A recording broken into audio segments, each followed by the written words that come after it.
নতুন রূপে ফিরেছে বাংলাদেশ ফুটবল ফেডারেশনের টার্ফ। দৃশ্যমান হয়েছে কৃত্রিম ঘাসের স্তর।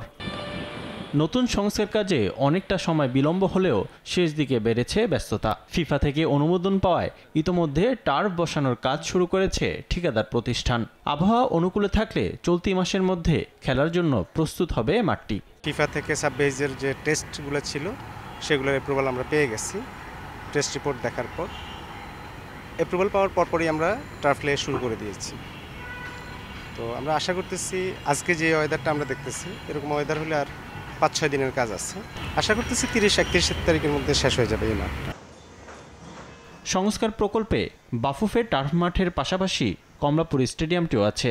নারী ফুটবল ছাড়াও বেশ কিছু লিগের একমাত্র ভেন্যু এই স্টেডিয়ামটি। তবে পরিকল্পিত পানি নিষ্কাশন ব্যবস্থা না থাকায় অনেক ম্যাচই পণ্ড হয়েছে। তাই এবার সংস্কার কাজে সেই বিষয়টি মাথায় রেখে ড্রেনেজ ব্যবস্থা আধুনিকায়ন করা হয়েছে। এখন শুধুই অপেক্ষা সবুজের রূপ দেয়া। স্টেডিয়ামটিতেও টার্ফ বসানোর জন্য গ্রিন সিগন্যাল দিয়েছে ফিফা। সংস্কারের পর ড্রেনেজ ব্যবস্থা পরীক্ষা করেই টার্ফ বসানোর কাজ শুরু করতে চায় ঠিকাদার প্রতিষ্ঠান।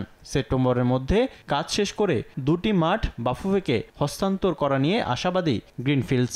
কমলাপুর স্টেডিয়ামের সাব-22 টেস্টও হয়ে গেছে, সেটাও ফিফার আমরা অ্যাপ্রুভাল পেয়ে গেছি। সো এখন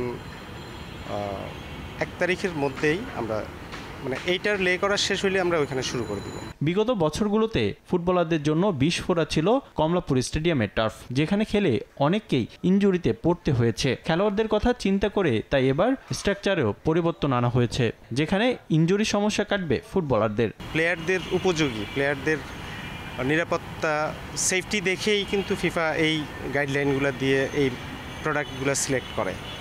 সো প্লেয়ারদের ইনজুরিটা প্রিভেন্ট করার জন্যেই এই শক অ্যাবজর্ব সিস্টেমটা।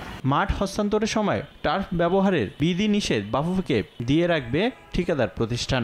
দীর্ঘমেয়াদে টার্ফ ব্যবহারের জন্য মানতে হবে সেই নিয়ম। রিফাতুল ইসলাম মিরন, সময় সংবাদ, ঢাকা।